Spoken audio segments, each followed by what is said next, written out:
my little raindrops. That is your new name. People on Instagram have voted. You are now a raindrop. That's it. That's all.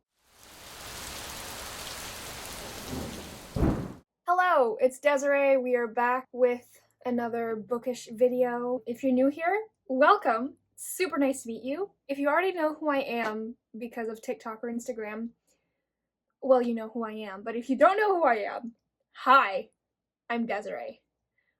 I also repeat myself. Get used to it. That's gonna happen a lot. Grab a drink. This is lemon juice, sugar, mint, and sparkling water because I'm fancy. So what are we doing today? We're gonna be talking about the 12 books I read in April.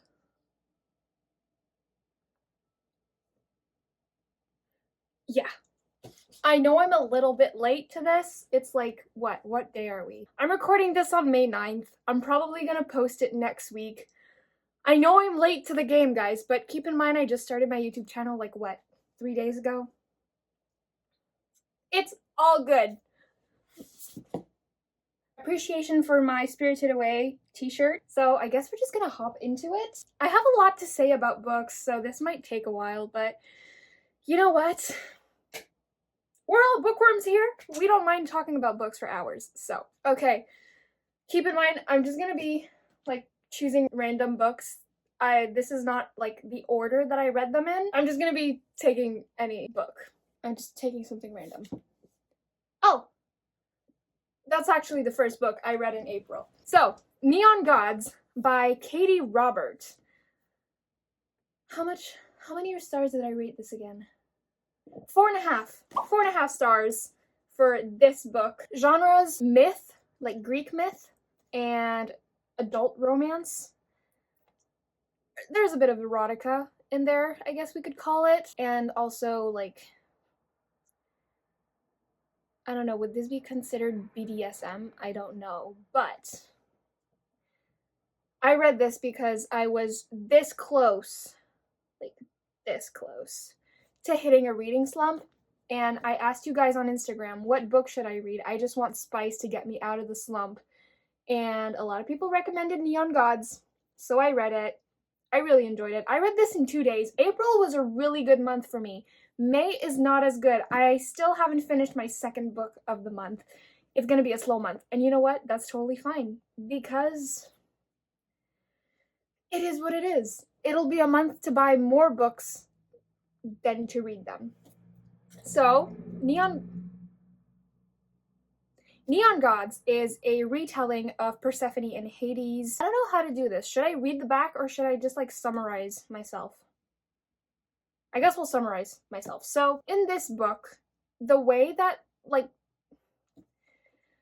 Katee wrote the Greek myth in this book was that people were kind of like voted as Greek gods and goddesses, except like the Big 12. Like, for example, Zeus in this book is Zeus because he comes from a family of Zeuses, right? But Persephone's mother, Demeter, was not Demeter until she was like voted to be the next Demeter. And in here, Hades is supposed to be a myth. He's supposed to be dead or, I don't know, non-existent at this time in the book. Except on one evening, wait, I don't want to give any spoilers. Okay, no spoilers, it's on here. So Demeter ambushes Persephone. She ambushes her in a way that she promises Persephone to Zeus. We all know that Zeus was not a very good person, like, at all. If you know anything about Greek myth, you know that he was not good. He's not good in this book either, so excuse the dog. Anywho, so Persephone is promised to him, and she obviously doesn't want to be with him because she doesn't want to die. So she runs away, and then Zeus's people start chasing her, and they chase her to the river Styx. And she makes her way to him, and then he starts helping her to deal with Zeus and how to, like, avoid marrying him, and then obviously they start, you know, I'm gonna hold the book for emphasis. They develop a relationship. It kind of starts off like they want to piss Zeus off really badly. And the main point here is that if Persephone is considered tarnished goods to Zeus, meaning that she would have slept with another man. Zeus won't take her as his next wife, and so she makes a bargain with the devil, aka Hades, to tarnish her. It gets wild, guys. It gets wild. It's not the wildest stuff I have read. Mom, if you're watching this, please ignore what I just said. It's fine. I think she would support it. The worst thing is I know she watches this. Hi, Mother. Hope you're proud of me. This was really, really good. If you're, like, it's not something that has, like, a wow factor. Like, you're not going to be reading and saying, like, oh my god, this is so well written. The plot is amazing. It's just, it's smut.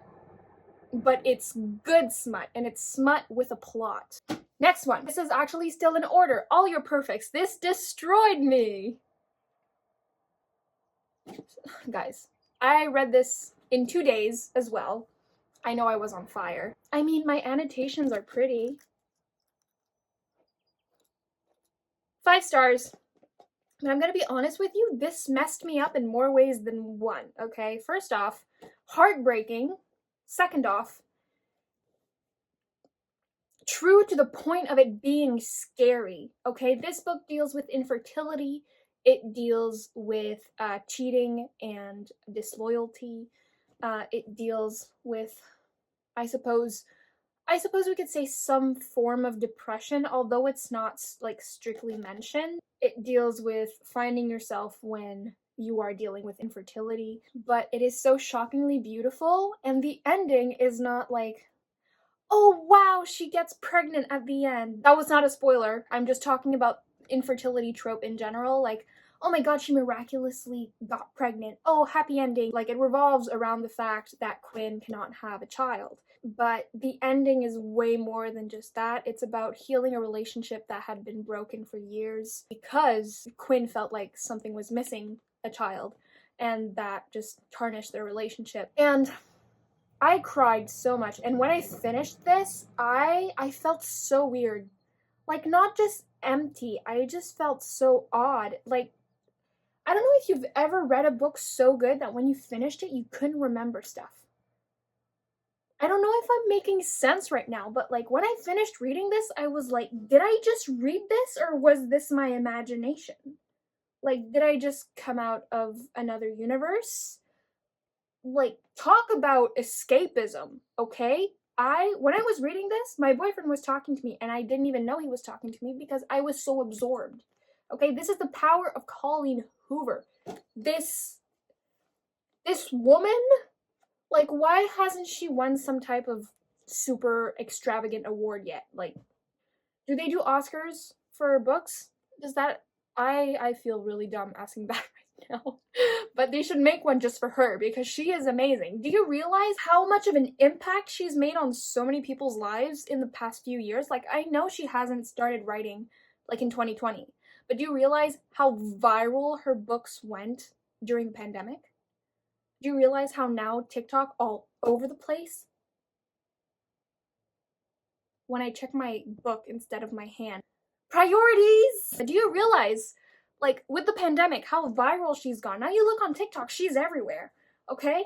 And I love her so much. I love her books. I haven't read all of them, but she is definitely one of my top authors. And if you want to cry, okay, if you really want to sob and feel actual pain, read this. The fact that I said all of that with a smile on my face is slightly, just slightly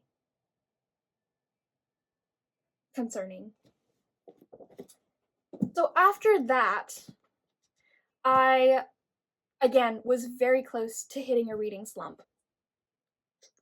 And so I read manga. This is probably one of my new favorite series ever. And the day, this day better come, the day that this gets made into an anime, you won't be hearing from me until I finish watching it. So this is A Sign of Affection by Morishita. I think that's how you say Morishita. Morishita. If I butchered it, I strongly apologize. I haven't spoken any Japanese in years. But this, I read volume 2 and 3, and this follows Yuki, and she is a college she's a college student. She also happens to be deaf, and then she meets this boy named, what's his name again? Itsuomi. Okay, she meets him, and he's the kind of guy, like, one day he goes to college, the next day he's gone to, like, Peru teaching kids on top of mountains how to divide numbers. Anyways, he's that kind of guy. He's unpredictable, he is undependable to a point. But anyway, she meets him, she has a huge crush on him. He asks her to start teaching him sign language, and then Yuki has a child best friend who also knows sign language very, very well, and he obviously has a crush on her, and he's pining for her, but he likes to tease her. I'm getting second lead syndrome, okay? So bad.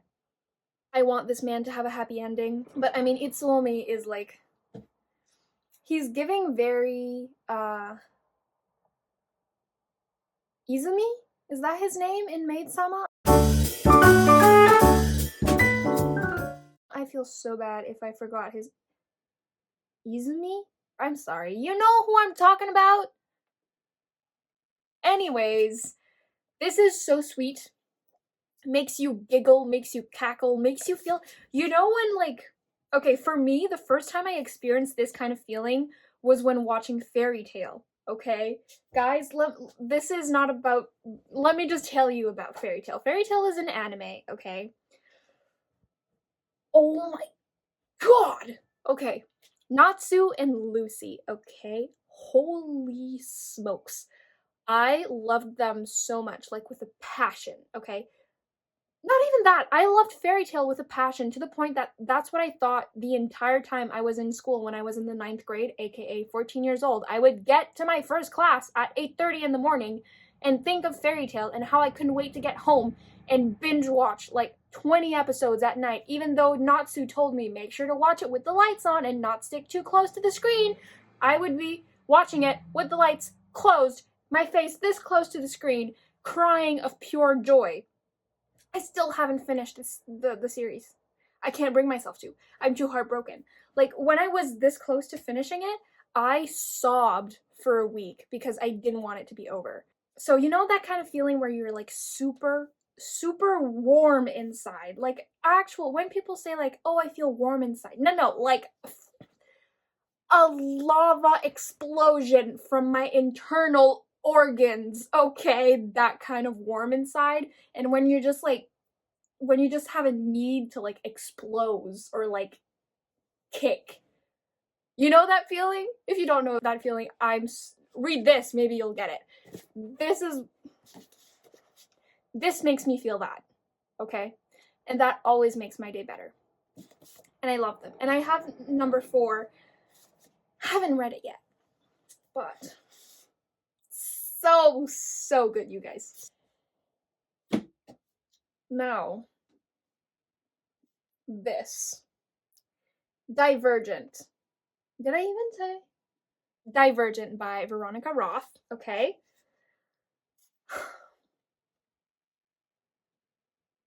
I loved this so much. You know that feeling I just described? A lava explosion.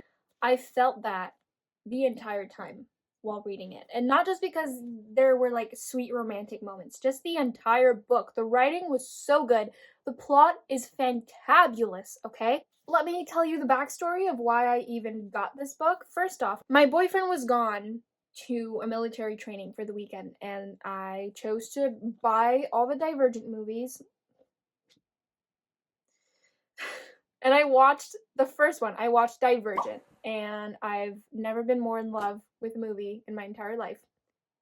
That was, like, my sign to go get the book, because I'd been really hesitant about the book because this is kind of like it's a dystopian classic, right? For my generation and other generations that are a bit older than me. It's considered kind of a classic, and I just felt like I don't want it to disappoint, right? And when I watched the movie, and I loved the movie to the to that extent, I knew the book could not disappoint because the book is always better than the movie.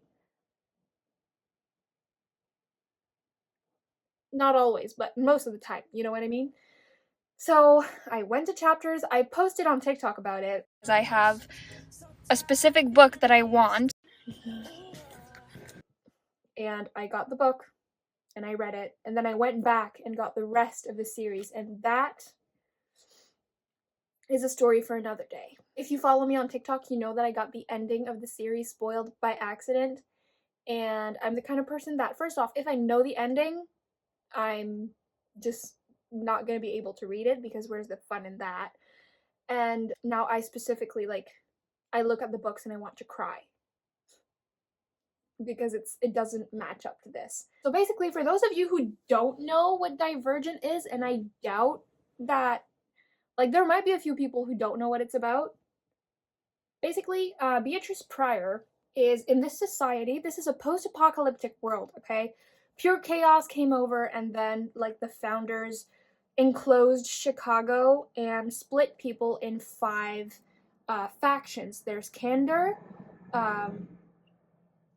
people who are honest. There's abnegation, people who are selfless, dauntless, the brave, amity, the peaceful, and erudite, the intelligent. And so Beatrice is born in an abnegation family. And when she turned 16, when I watched the movie, I thought she was like 18 or 19, and then this book tells me she just turned 16, and I was like, what? Anyways.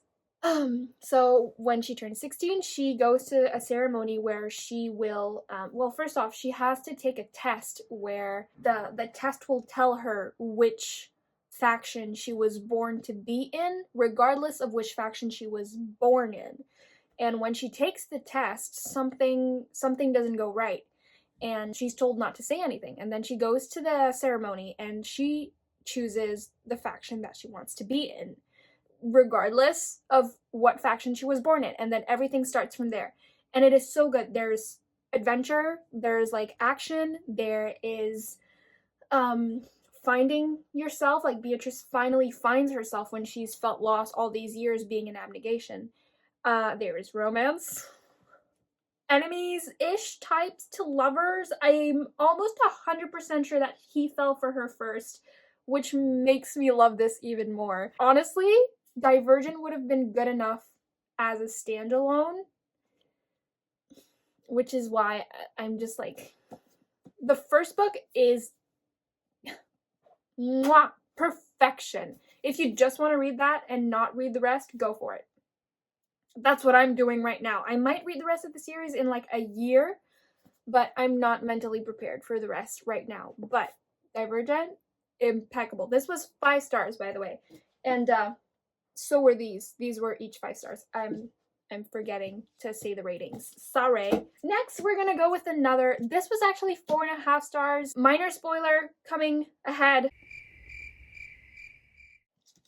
Just because of the ending. The ending leaves a bit open. Yeah, that's all I'll say. It ends a little bit open, but not in a bad way. It just leaves open. That's all I'll say. Anyways, this, it is very, very close to being my absolute favorite book of all time. Okay, this was so good. So basically, Ellery is the daughter of a beekeeper in a very, very small town. And when a few villagers are sent out to go get equipment and rations and all that stuff for the winter that's coming, they don't come back. So one of the townspeople, like one of the leaders, goes out with the other folks to go get the equipment and stuff. And he goes with his horse. And he and the other people never come back, but his horse does. And he is completely slashed on his side with gashes that are far too big to be a wolf's or a bear's. And that is when they think that the creatures that the founders of the town, it's called Amity Falls, the founders of Amity Falls, when they got there were strange creatures in the forest. And so they put bells all around and they put a system in place to protect them from these creatures. And so now that they've seen these weird gashes that are far too big to be from a wolf or a bear, they think the creatures are back. And now this creates this whole chaos about how are we going to get everything we need for the winter? We can't create enough, blah, blah, blah. And so Ellery's father and her twin brother Sam go out to find the people that never came back. And a few days later, her father and brother come back, but they're positively traumatized. They saw stuff that no one should have seen. People are long gone. And so this is where it creates such an issue, because people say we either stay and make do with what we have for the winter, or we go out and take the risk of losing more people and just not getting anything back, because they never come back. And they choose to not send out any people. That was not exactly a good decision. And then something, does it say anything about that? Okay, no, it doesn't say anything about that. I won't say anything. But then something happens, and then the entire town starts acting so weird. There's this new guy that just comes in, and he's like, I don't know what they call it. He's just someone who hunts and sells the furs of the animals. There's a name for that. I can't remember. But anyways, he comes in, and he arrives just out of nowhere while Ellery is hanging the laundry, I think. And she's really, really smart, okay? And she's like, everything is in a name, right? Like, you can tell a lot about someone's name. And so she's very, very insistent to get his name, but he won't tell her. So she makes up the name Whittaker. And so Whittaker,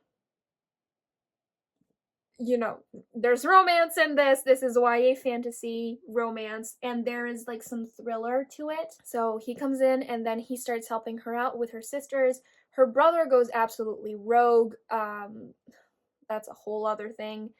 And then the people of the town start acting really, really weird. Like, to the point that it can't just be blamed on the fact that they don't have any rations anymore. It's more like people are fighting for no reason. People are stealing. People are vandalizing. People are seeing things that no one else sees. This man goes to a bar and he says he was talking to the new girl in town. There is no new girl. So that's why things get like kind of spooky. Just a tad bit. It's not like scary to the point of like horror. I would not have been able to read this if it was horror, because I get scared really easily. But I will say that I was reading at some parts and I was like, oh no, no, no, no. Like, that kind of stuff, like, oh, you get shivers, but it's not like pure horror. And the ending, oh my god, so much stuff happens in this. It's just one amazing idea after the next. I only got it because of the pretty cover. I thought this was gonna be like a sweet, small town type of romance with like fairies. Like, when I read the back, enter not the forest deep, beyond the bells the dark fiends keep. I thought it was gonna be something about fairies. I was wrong. It is some type of odd creature, but I don't think they're necessarily called fairies. And so the forest is just this force of bad. Basically, that's what it is. It's a force of bad that's trying to seep itself into the town and make the townspeople turn against one another, and just to bring forth absolute chaos, because that's what makes it fun for these fiends. This was absolutely, positively divine.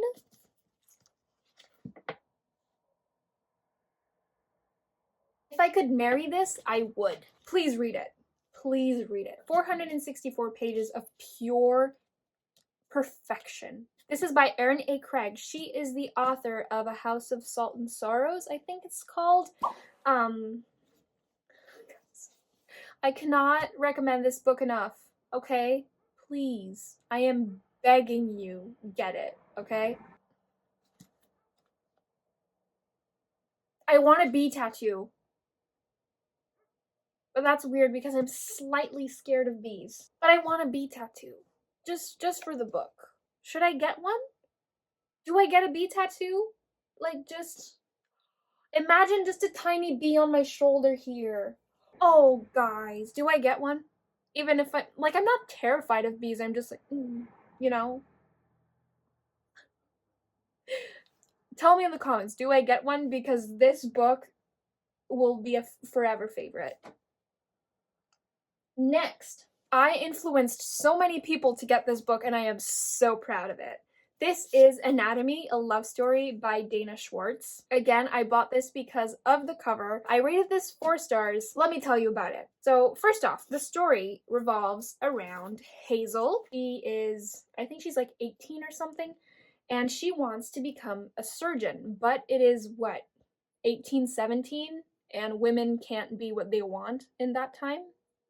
But she finds a way to pay a tuition and take the well-known Dr. Beckham, I think that's how you say his name, or Beecham? I don't know. It's Beecham. However you spell that, him. She finds a way to pay tuition and take his class. I will not tell you how. You will enjoy it yourself. It's fantastic. But anyways, that doesn't fully work out. And so she goes to meet this Dr.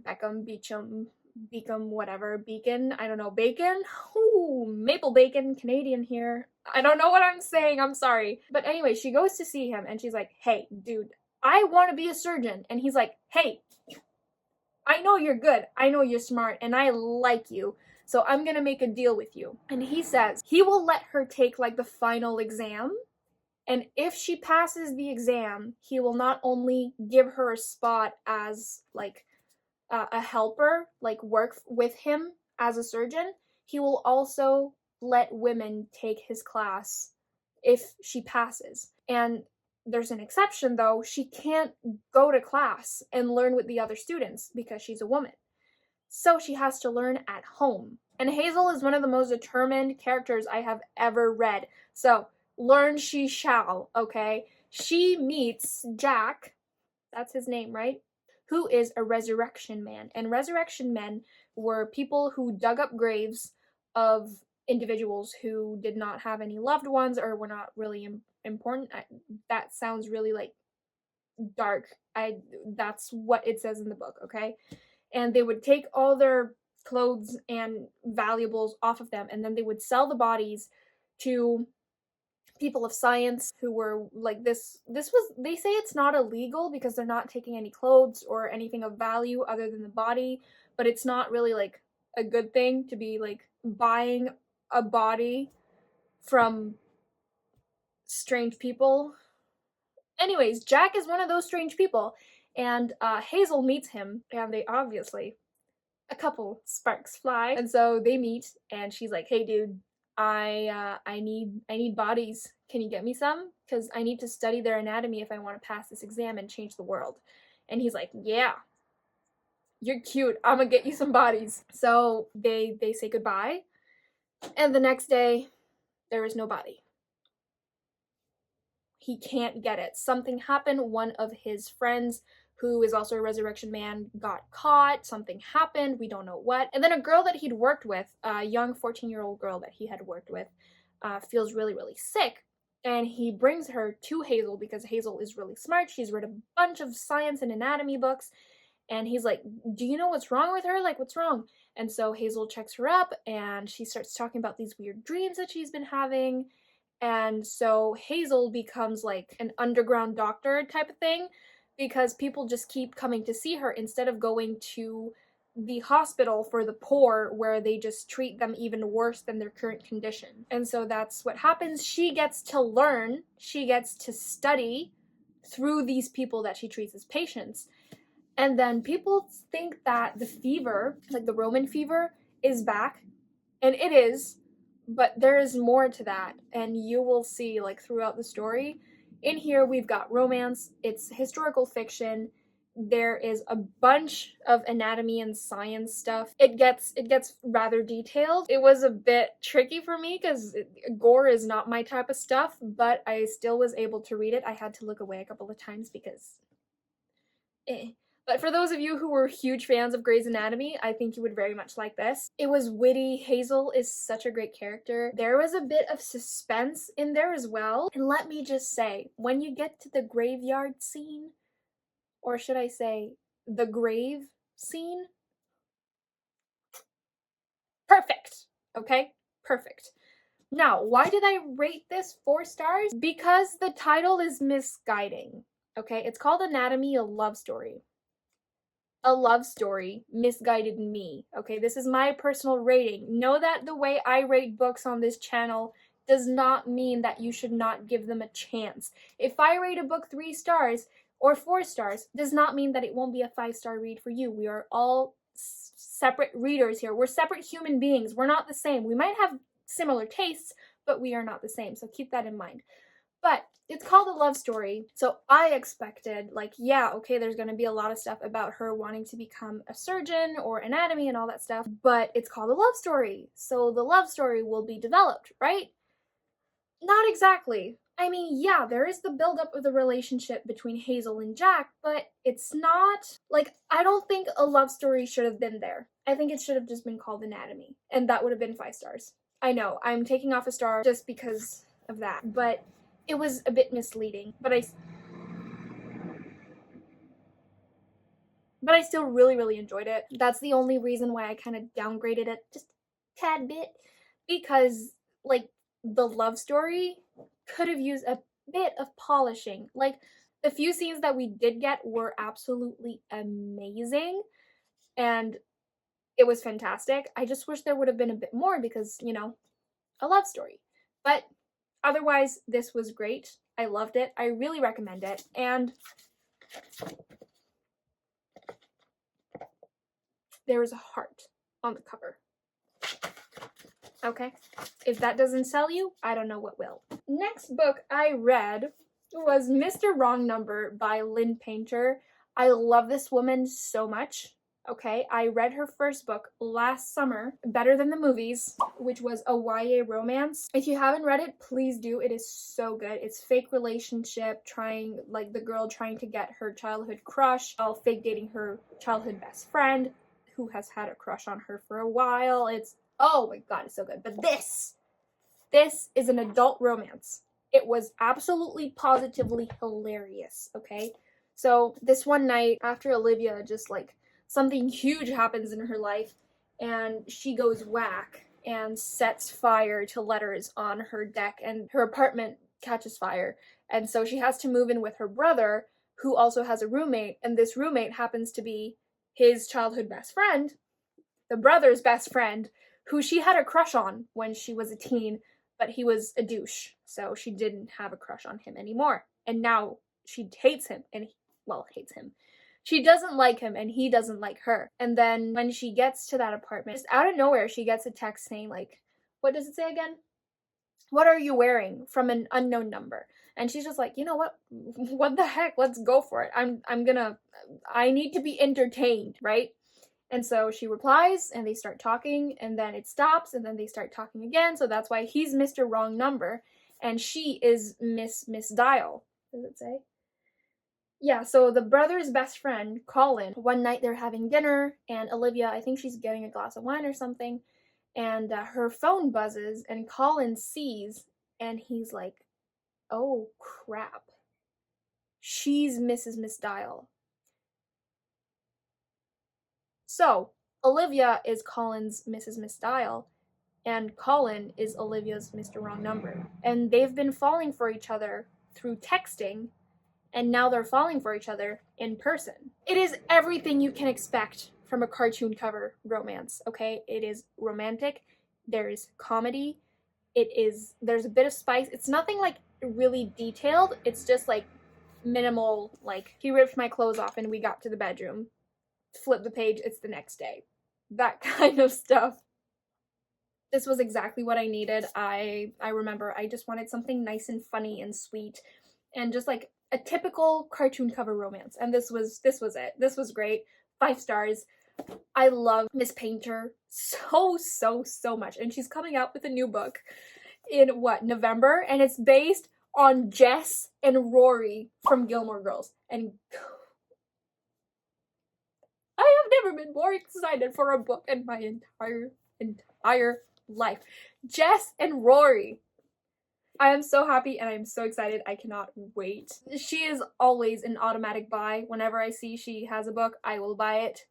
No questions asked. I did not even look at the back when I got this. I just saw Lynn Painter, go home. Next, I read The Sweet Spot by Trish Dollar.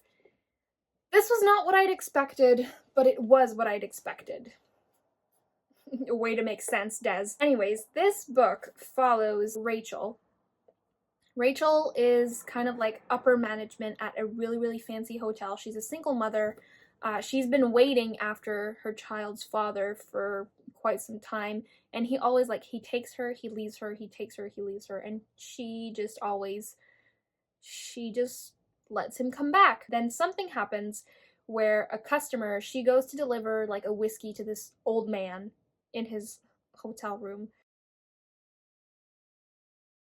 He makes an advance on her.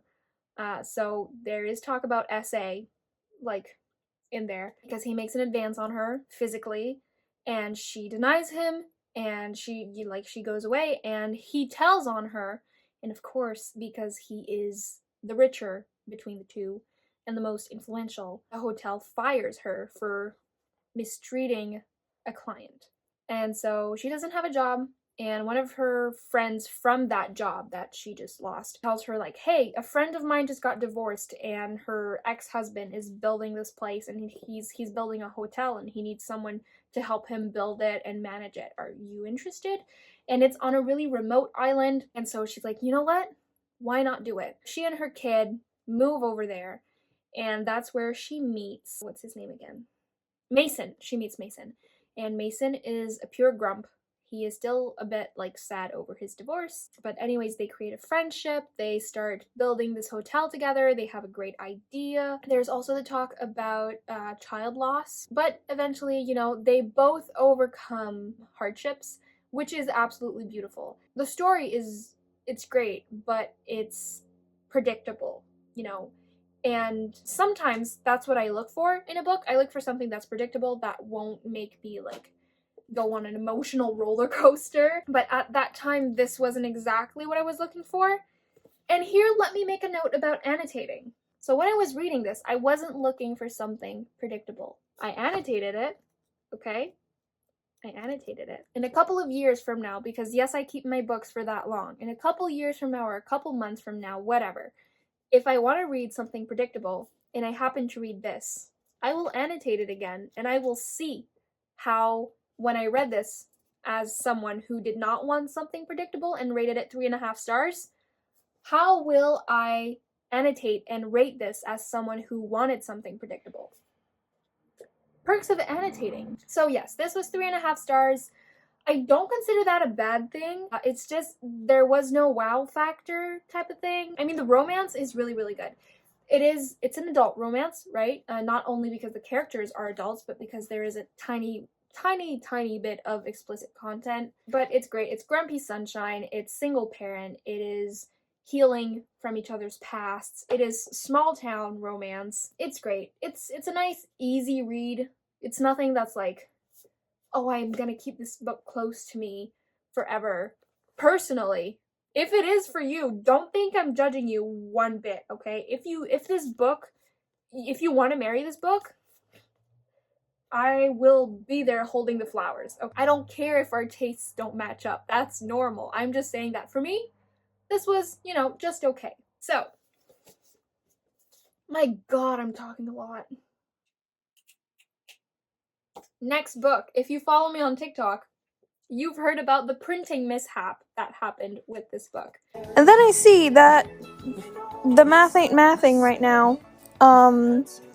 So this is One Night on the Island by Josie Silver, and I bought this in the fiction section. I never shop in the fiction section. I'm always in romance or YA or fantasy. I rarely go in the fiction section, but I saw this and I was like, this is giving such the holiday vibes. It's a movie with Cameron Diaz, and of course I can't remember his name, and I love him. I will put his name somewhere here. I loved this so much. 5 stars to the moon and back. Okay, guys? So good. So this story basically follows Cleo, who is about to turn 30 years old, and she is single. She's like, all her friends are married. Her family's like, when are you gonna have kids? When are you gonna, settle down and the typical questions when you're about to turn 30, okay? And so her boss slash friend is like, you know what? You need to marry yourself. And Cleo is a column writer. So this experiment of marrying oneself will not only be for Cleo, but will also be for her column. Her boss slash best friend sends her to this tiny island in Ireland called Salvation. It's not a real place, unfortunately. I really wish it was. So she gets there on a boat. She can't wait to get there. She's tired. There's water splashing everywhere. She's wet, she's cold, she wants to get home. And then there's this guy who's just like trying to help her out of not feeling sick and stuff. And when they get off the boat, she's like really grumpy and she's tired, and so she's just like shrugging him off, and she stomps her way to the place to get the keys. Then she makes her way to the cottage and goes in, and it's really nice. And then this guy, who happens to be Mac Sullivan, an American. Cleo is from London. And so Mac is having issues with his wife, doesn't want what they have anymore. She wants something different. And so he goes away just to kind of, give her the distance that she needs. And he's heartbroken over it because he loves her so much. He doesn't want anything to end. And so he gets there because his mother and grandmother come from Salvation. And his second cousin owns a cottage, which also happens to be the cottage that Cleo booked, okay? So Mac gets to the place to get the key, and the key isn't there. So he's like, oh, maybe they didn't get there in time. Maybe there's a key at the cottage. So he gets there, he tries the front door, it's locked, there's no keys anywhere. And then he finds something, and he makes his way to the back, gets the key under the little gnome thing, or the rock, and he opens up the cottage, and then there is Cleo! And they're like, oh my god, who are you? What are you doing here?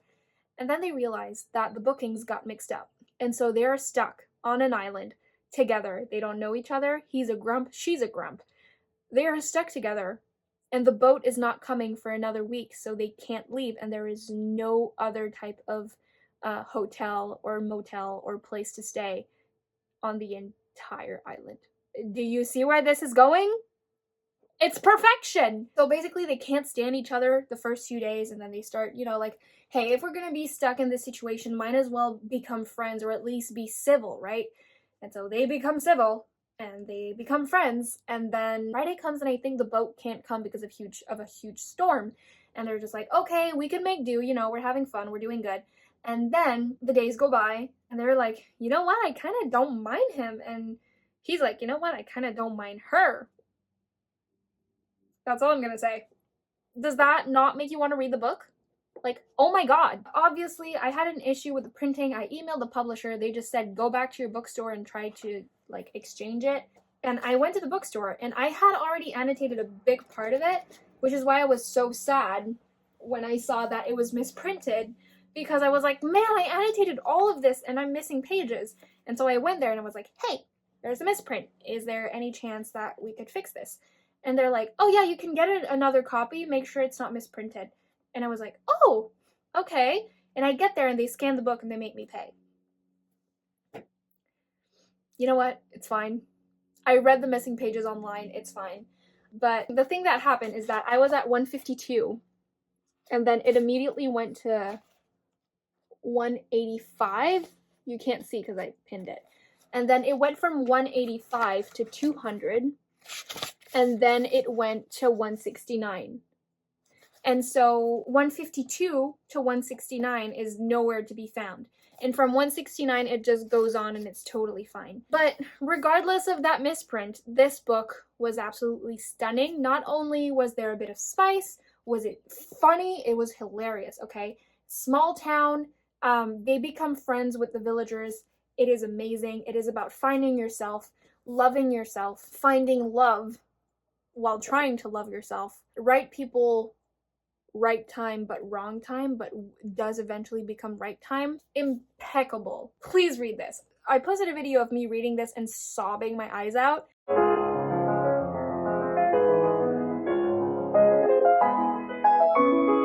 And it was good, like a good type of cry, okay? It made me feel so many emotions, and I hadn't read a book that made me feel so many emotions.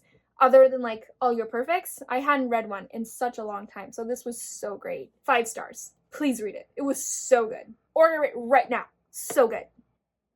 Okay, after that, I read The Simple Wild. Now, I had went to Chapters, and I had went there for a copy of Pride and Prejudice, just because I already have it, but I have it in a really nice leather-bound copy, and I wanted to get it in a paperback so I could annotate it, because I watched the movie, and I want to annotate the Mr. Darcy's hand thing. And when I was there, I saw this and I was like, no way do they have this. I saw this on Book Talk a while back and I could only find it on Amazon, and it was there at Chapters. And I was like, you know what?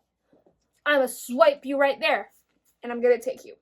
And I was hesitant about reading this because I remember reading a review of someone saying that the characters were terrible. And when I started reading it, I was slightly influenced by that review and it made me like overanalyze the characters. But this gives off such a big Brandon and Piper vibe. If you've read It Happened One Summer by Tessa Bailey, this is basically it, but instead of being like a fisherman island, it's in Alaska. So Kala is in Toronto with her mom and her stepfather, and her father is in Alaska. Her mother left him when she was 2 years old